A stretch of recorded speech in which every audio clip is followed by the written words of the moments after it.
യുദ്ധം അവസാനിപ്പിക്കാൻ ഹമാസിനും ഇസ്രായേലിനും ഇടയിൽ ഖത്തർ നടത്തുന്ന ഇടപെടലുകളെ മോശമായി ചിത്രീകരിക്കുന്ന ഖത്തർ ഗേറ്റ് വിവാദം നിഷേധിച്ച് ഖത്തർ.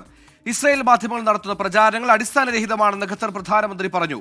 അതേസമയം യുദ്ധം അവസാനിപ്പിക്കാൻ മധ്യസ്ഥ ശ്രമങ്ങൾ തുടരുന്നതായും പ്രധാനമന്ത്രി കൂട്ടിച്ചേർത്തു.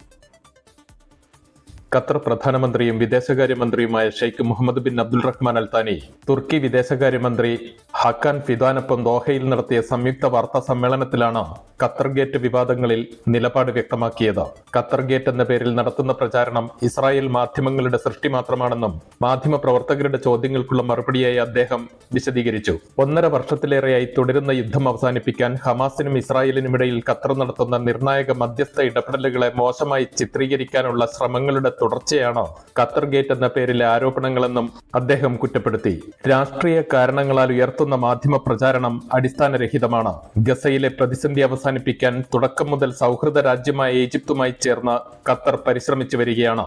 100-ലധികം ബന്ദികളുടെ മോചനത്തിനും വെടിനിർത്തൽ സാധ്യമാക്കാനും മാനുഷിക സഹായം എത്തിക്കാനും ഖത്തറിന്റെ മധ്യസ്ഥ ശ്രമങ്ങൾ വഴിയൊരുക്കിയെന്നത് നുണകൾ പ്രചരിപ്പിക്കുന്നവർ വിസ്മരിക്കുകയാണ്. ലോക സമാധാനവും സുരക്ഷയും ഉറപ്പാക്കുന്നതിന് എപ്പോഴും പരിശ്രമിക്കുന്നവരാണ് ഖത്തറെന്നും എത്ര ആരോപണങ്ങൾ ഉയർന്നാലും ഈ ദൗത്യത്തിൽ നിന്നും പിൻവാങ്ങില്ലെന്നും അദ്ദേഹം പറഞ്ഞു.